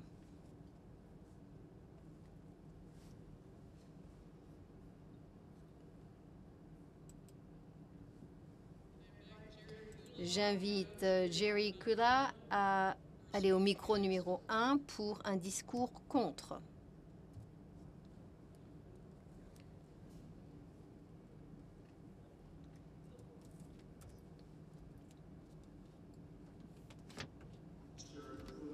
Jerry Kula, de la conférence annuelle de Liberia. J'aimerais que la conférence générale sache que cette trajectoire, ce cheminement vers la régionalisation n'est pas acceptable aux conférences centrales de l'Afrique. Et je ne parle que pour le Liberia, mais je voudrais juste vous faire savoir ceci, parce que la régionalisation, c'est uniquement une plateforme pour renforcer l'Église américaine contre le reste de l'Église méthodiste unique, contre des conférences centrales. Ces saintes juridictions se mettent ensemble pour faire une conférence et en fait, le reste des conférences centrales vous les désintégrez pour diviser et régner. Et ça, c'est en fait c'est l'argument que j'ai contre ceci. Et je voudrais dire que vous n'avez pas aux États-Unis, vous n'avez pas en fait un gouvernement. Vous avez un gouvernement. Et vous ne pouvez pas dire que nous n'avons une seule Église méthodiste unie. C'est compartimentalisé. Chaque Église est en fait produit une sous-dénomination pour faire ses propres affaires, avoir sa propre constitution et revendique d'être une seule église. Donc, mes amis, je voudrais juste que vous sachiez que la seule chose que vous faites, c'est que vous êtes en train de briser nos cœurs. Et je voudrais vous dire aussi que vous ne valorisez pas nos opinions. Et comme on l'a dit, la porte est ouverte pour pouvoir partir. Et donc, vous nous donnez une opportunité pour penser véritablement, sérieusement à l'avenir de l'Église méthodiste unie. Donc, vous pouvez en fait prendre le train, allez où vous voulez, mais la régionalisation est inacceptable aujourd'hui, demain et pour toujours pour l'Afrique. Merci.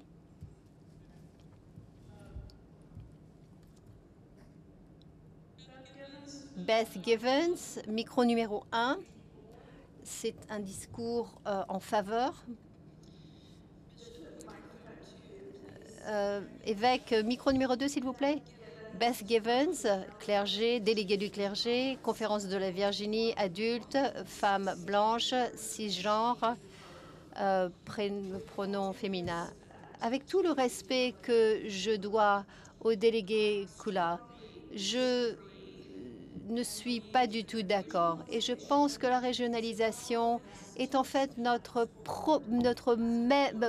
meilleure étape en avant, pas en avant pour...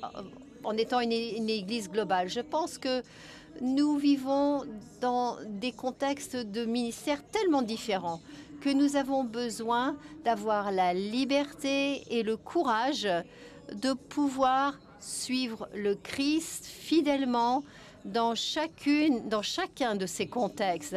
La régionalisation est un chemin en avant, est la trajectoire la plus chargée d'espoir que j'ai vue depuis 54 ans que je suis méthodiste unie. Je nous encourage à voter pour adopter cette dernière pétition pour que nous puissions aller de l'avant dans le ministère, ensemble, avec tous les enfants de Dieu dans le monde entier.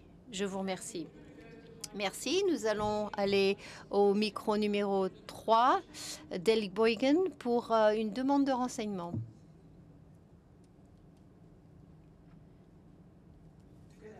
Bon après-midi.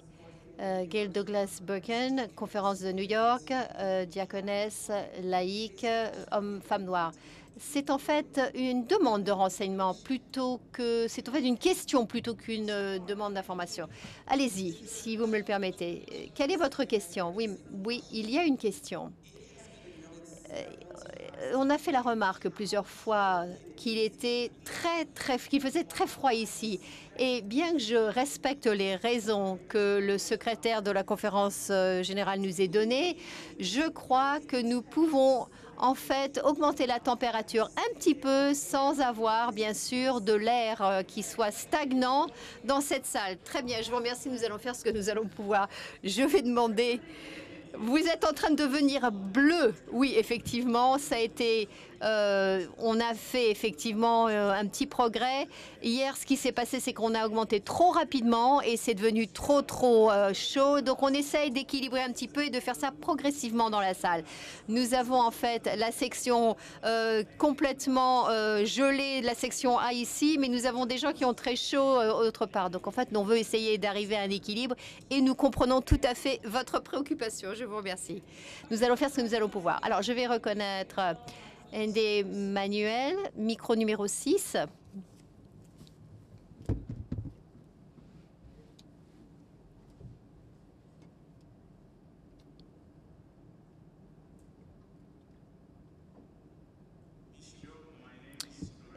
Je m'appelle Ndé Emmanuel, évêque. Je suis délégué clergé de la conférence Nigeria, zone épiscopale Nigeria Sud, et je parle en faveur de cette motion.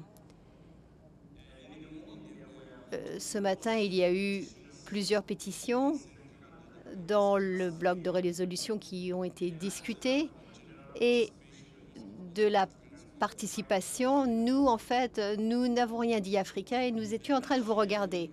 Et en fait, je partageais avec mes amis, mais combien de temps est-ce que nous allons avoir ce genre d'expérience? Et en fait, moi, en fait, j'attends que la régionalisation entre en vigueur parce que il y a beaucoup de choses que nous discussions sont en fait centrées sur les États-Unis et nous devons en fait créer cette plateforme pour permettre aux États-Unis de décider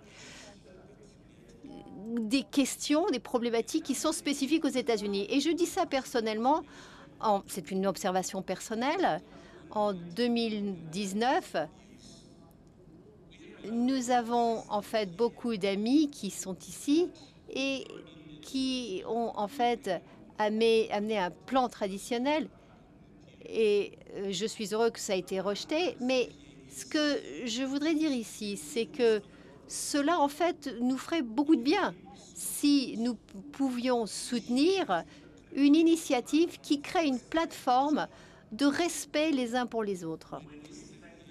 Quand on arrive ici et on parle de notre expérience personnelle, il faut éviter les généralisations. Donc pour cela, c'est pour cette raison que je vous en appelle tous à soutenir cette motion. Merci. Merci. Nous allons donner la parole à Julius Nelson, micro numéro 1, pour un discours contre.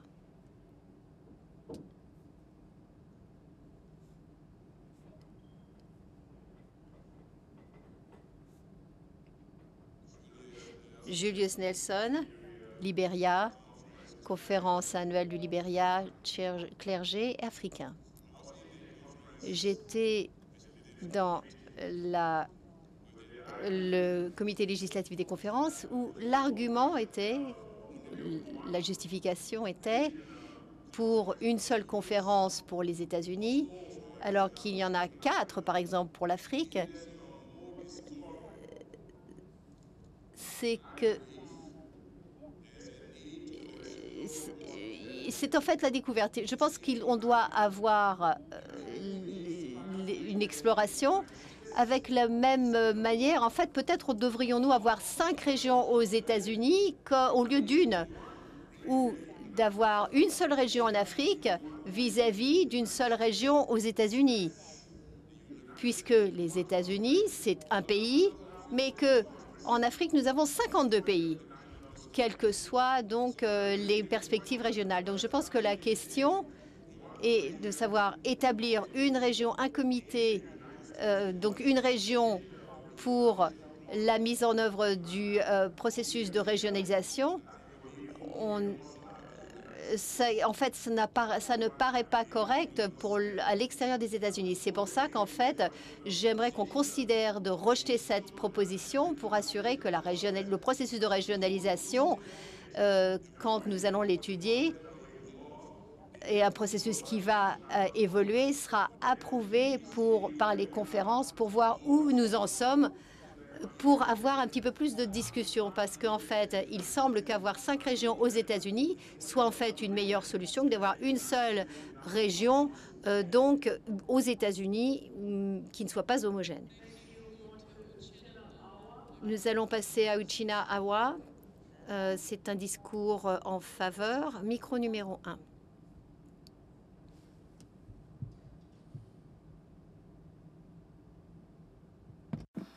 Thank you. Merci, évêque Uchina Awa, conférence de la Nouvelle-Angleterre. Je parle en faveur de la pétition. Et quand mon frère africain de l'Afrique, le premier, a parlé, il parlait pour toute l'Afrique au départ. Mais maintenant, il parle uniquement pour le Libéria. En fait, je pense qu'en fait, il aurait dû faire ça avant, quand il a parlé à l'évêque. Et donc, je sais que avoir une autonomie en Afrique devrait aussi être reflété aussi aux États-Unis. Et je voudrais que les autres, que tout le monde puisse soutenir cette pétition, parce que si cela amènera une croissance et chaque Église s'épanouira pour le travail de Dieu, pour pouvoir effectuer le travail de Dieu et l'amour de Dieu, manifester l'amour de Dieu. Merci. Julius Nelson, micro numéro 1 pour un micro contre. pour un discours contre. Ah, désolé, non, je n'ai pas cliqué sur le bon écran.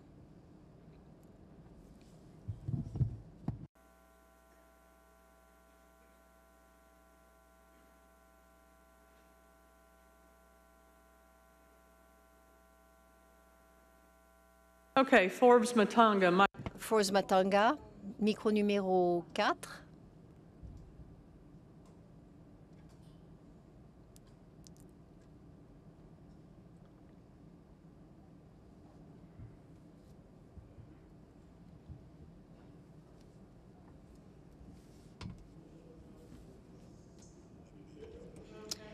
Je pense que le micro numéro 6 serait mieux pour moi. Merci. Forbes Matanga, conférence annuelle du Zimbabwe Ouest. Je suis un homme et je suis noir. Évêque, la première chose qui n'est pas claire pour nous, c'est exactement quand la conférence générale de 2024 va se tenir. Parce que nous pensons que l'Afrique va être la majorité de cette Église. Mais nous utilisons les chiffres de 2016 pour déterminer l'avenir dans une majorité noire, alors que maintenant africaine, alors que maintenant nous sommes en minorité. Donc je pense, on a mis en fait la charrue avant les bœufs. Et donc je pense que la régionalisation et tous ces autres éléments, eh bien, ce serait en fait mieux de discuter de ça pendant la conférence générale de 2024 qui reflètera la réalité d'aujourd'hui où les États-Unis ont perdu pratiquement un tiers de ses membres. Et donc, vous n'êtes plus la majorité. Vous êtes maintenant la minorité. Vous êtes en train de déterminer l'avenir alors que la majorité n'est pas présente. Et donc, cela, en fait, crée une plateforme vraiment injuste. Et c'est la raison pour laquelle nous sommes préoccupés. Parce que la majorité, ce n'est pas ce qui détermine l'avenir de l'Église. Je vous remercie. Merci. Puisque vous avez, en fait, soulevé ceci, la conférence générale reportée de 2020 est en fait est considérée comme la conférence générale de 2024 suivant le Conseil judiciaire. Nous avons donc nos 3 discours pour, nos 3 discours contre et nous allons maintenant procéder au vote sur la motion en suspens.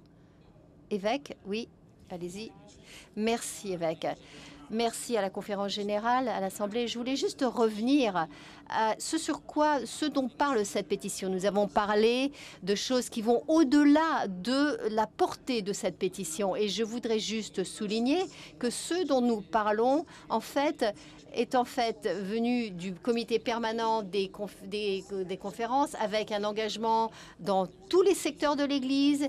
Il y a donc, nous devons trouver un moyen d'être plus équitable dans la manière dont nous prenons nos décisions. Et juste comme il y a un comité permanent pour les conférences centrales, il devrait y avoir en fait un endroit où les questions américaines sont discutées et où ces décisions viennent donc devant cette Assemblée.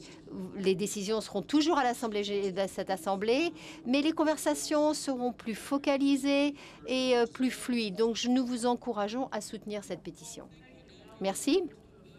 Nous allons maintenant procéder au vote sur la motion devant nous.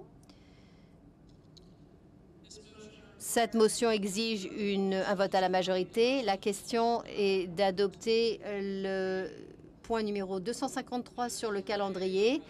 Si vous êtes en faveur d'adopter, appuyez sur 1 oui et 2 non. Vous pouvez voter. Merci.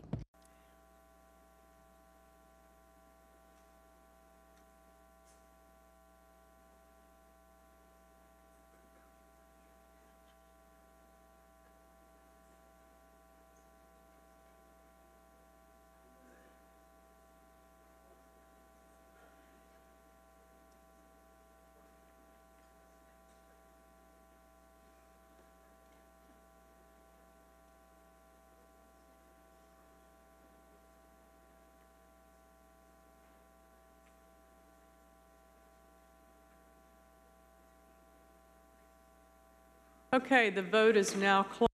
Le scrutin est maintenant clos. Nous allons voir quels sont les résultats. 593 votes oui et 139 votes non. La motion est adoptée. Donc, l'item numéro 253 est adopté. Go to the next item. I'd like Avant de passer au point suivant, j'aimerais prendre un instant de privilège personnel. J'ai cru comprendre que on m'a reproché le fait que je n'avais accordé que 30 secondes à notre présentateur du texte.